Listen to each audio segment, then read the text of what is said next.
Bullion narrations tinovapedza mafuta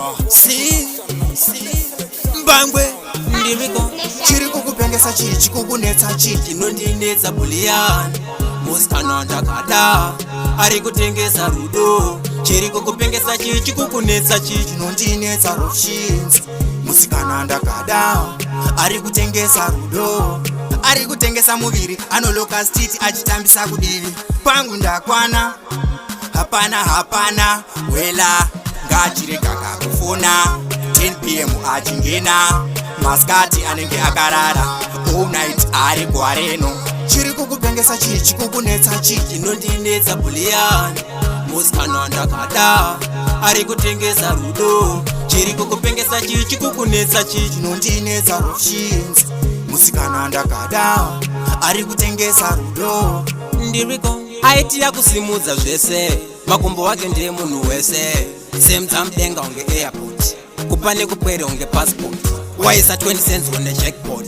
ndakutora paya vaya vaingoti watora zimbatora lokunati ndisingazive kuti yaive luminati wakandipa chenjedzo mupfungwa kujereri yemainda zosungwa ndaimboti zvakarongwa ndisingazive kuti zvaporongwa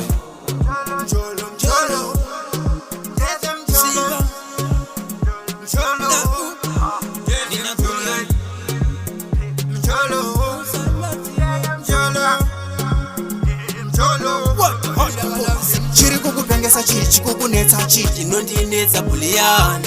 musikana ndakada ari kutengesa rudo chiri kukupengesa chii chikukunetsa chii chinondinetsa Rufshins musikana ndakada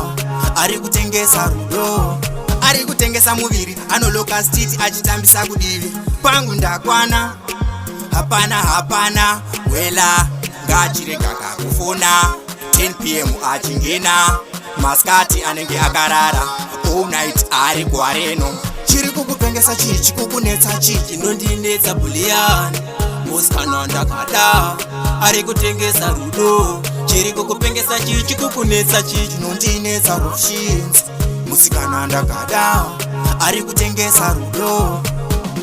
aitiya kusimudza zvese makumbo wake ndiye munhu wese semudzamudenga unge airport kupa nekukwere unge passport waisa 20 cents on jackpot ndakutora paya vaya vaingoti watora zimbatora lokunati ndisingazive kuti yaive luminati wakandipa chenjedzo mupfungwa kujereri yemainda zosungwa ndaimboti zvakarongwa ndisingazive kuti zvaporongwa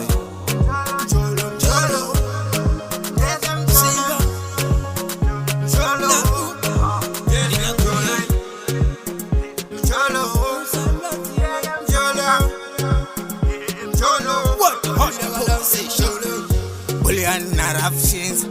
tinovapedza mafuta mbangwe